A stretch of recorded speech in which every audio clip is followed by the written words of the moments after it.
Hare Krishna, my name is Vrindavan Priyadas. I've recently started this YouTube channel called the Vedic Cosmos. This idea has come about from a series of seminars that I gave at ISKCON of Silicon Valley this summer in 2018. And based on the response and the feedback that I got from many of the listeners, I thought it might be worthwhile to have a dedicated YouTube channel where videos specifically meant for topics related to like the Vedic cosmology study from the scriptures like Srimad Bhagavatam and Bhagavad Gita can be broadcast. So this is an introduction to the series of videos that I plan to make and publish in future. I wanted to look everybody to look at this image for a moment, and if you've looked at the night sky, gazed into the night sky, preferably from outside the city somewhere, then you would have felt some kind of transcendent feeling, because just by gazing into the night sky, it makes us feel so tiny, so insignificant compared to the majestic universe that stares back at us.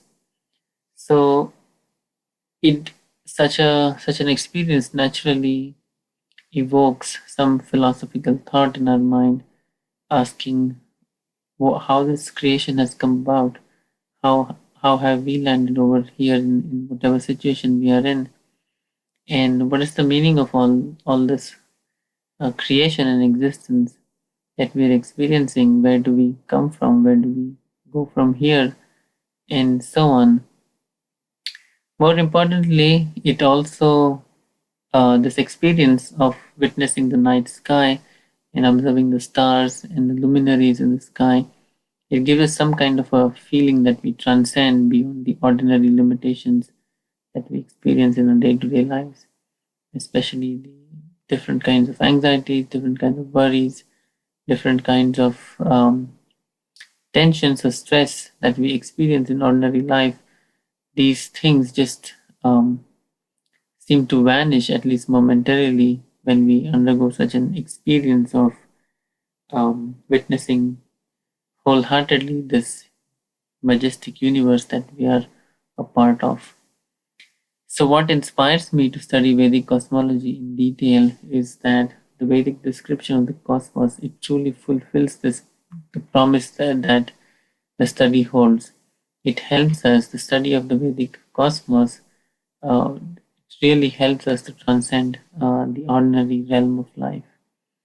And how that comes about is basically the subject matter of these videos. The Vedic cosmos will include the description of the cosmic arrangement. So we'll try to answer the questions to the mysteries that are the mysteries that come about by along with studying the cosmology, meaning that how this universe has come about, how are we a part of it, what is our role in this gigantic universe, and so on.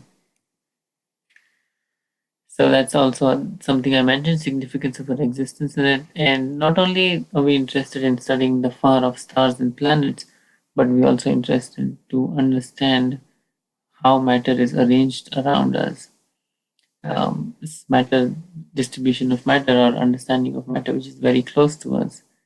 And one important thing in the Vedic description is that it allows us to establish a personal connection with something of a higher realm. So, the Vedic description of the cosmos, the study of the Vedic cosmos, it not only helps us to answer the how questions, how things come about, or how things work, how things function, but it also helps us to answer the why questions. Why questions are typically related to meaning. We ask why questions all the time. For example, why somebody behaved in a certain manner, because we're trying to understand the meaning behind or the intention behind their actions. But typically, we don't ask why questions related to um, scientific questions like why the universe exists at all, why I exist at all, and so on. So the questions related to meaning are equally relevant in the field of science and philosophy as they are in day-to-day ordinary life, especially dealing with people around us. So a personal connection is allowed. There is a room for it in the Vedic description of the cosmos, and that is something that makes the Vedic description extremely unique. So, because the Vedic description of the cosmos does not include only the description of the universal arrangement, but it includes the matter around us. And not only that, because it allows the why questions, it also addresses our needs. So, starting from us up to the everything in the universe, or the other way around, starting from the universal arrangement down to us, all aspects are covered in the theory of Vedic cosmology. Therefore, I like to call it as the theory of everything. And in future videos, hopefully, I'll be able to convince you of this fact and try to justify this claim that Vedic cosmos is indeed theory of everything. So once again, the topics that will be covered in future presentations is um, before actually we even delve into the Vedic cosmology as such, we will also look at proper method to observe and study the cosmic arrangement. The methodology that is used to study our environment, our surroundings, has significant impact on the result on how we actually understand the reality around us. So more to come in next presentations on this topic.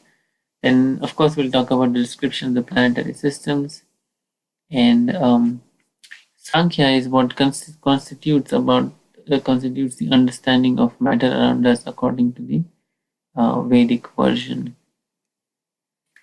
And occasionally, whenever there is a good opportunity, we will also give perspectives on science and technology, how this Vedic knowledge is relevant in the modern times, given that we are surrounded by all kinds of scientific and technological advancements. So I would like to dedicate this series of presentations to A.C. Bhaktivedanta Swami Prabhupada. He's the founder Acharya of ISKCON. He is the foremost of all Vedic scholars, and he is very well known throughout the world amongst his followers, not only his followers, but also amongst the academic circles and all the range of all all spectrum of people that he came across. He left them with a very good impression. His primary contribution is the literary one that he has brought out to the world, Bhagavad Gita as it is, the edition of Bhagavad Gita which is most popular in the world, and also this piece of literature called the Srimad Bhagavatam or the Bhagavad Purana. So much amount of hard work and dedication that has gone into producing these literatures is that it has left a lasting impression on this world. And in my humble opinion, the world is yet to recognize the true value of the contributions that A.C. Bhaktivedanta Swami has made. And in these presentations, we'll just make an humble attempt to bring this out to bring this out more clearly, hopefully, into the world, into as a part of an educational presentation. He's also highly respected for his pure devotion. All circles, people in all areas or field of work who came in touch with him had a lasting impression. They had high respect and regard for him. And most importantly, what from my personal point of view, what his presentation makes and is unique is that he made Vedic knowledge very, very relevant to modern times. It's not that the Srimad Bhagavatam or Bhagavad Gita is only meant for people of a bygone age, but the way he has brought it out and has written his commentaries on the original text, it makes it very clear how we could apply this knowledge in our day to day lives. I also would like to acknowledge all my friends and well wishers at ISKCON of Silicon Valley, especially our temple president, His Grace Vaisheshika Prabhu, who originally actually inspired me to study deeply these topics, philosophical topics like the cosmology from Srimad Bhagavatam, and try to share them with everybody.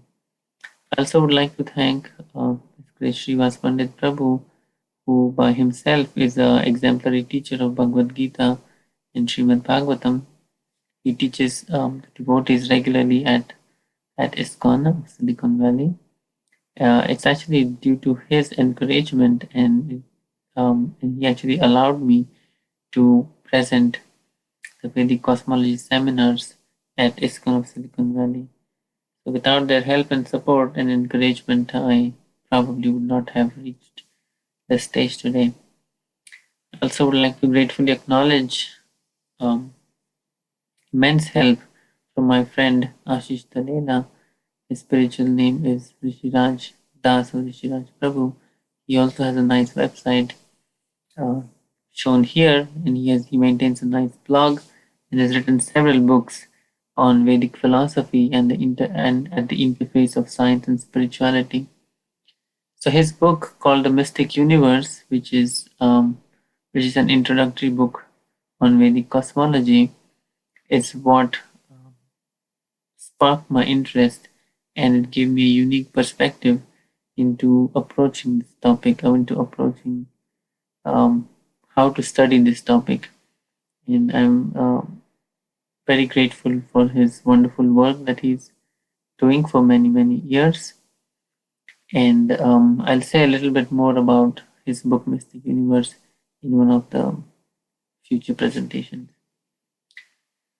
Last but not the least, I would request everyone, all our listeners, to get a personal copy of the Srimad Bhagavatam for themselves if they already do not have one. Here, for example, on our website is siliconvalley.com/bookstore. Um, these books are actually available for a small donation. If you would like to purchase these books, just order them online and they'll be shipped to your house. There's, of course, within the United States, and I believe in Canada also. In other parts of the world, if you're interested, you can contact the local Hare Krishna or ISKCON temple, and I'm sure somebody will be eager to help you to get these sets of books. They are actually available in multiple languages, English and also some regional Indian languages. If you prefer to read it not in English but other languages, you can also request for it. Okay, with that, I'll end this introduction and more to come soon. Thank you. Hare Krishna.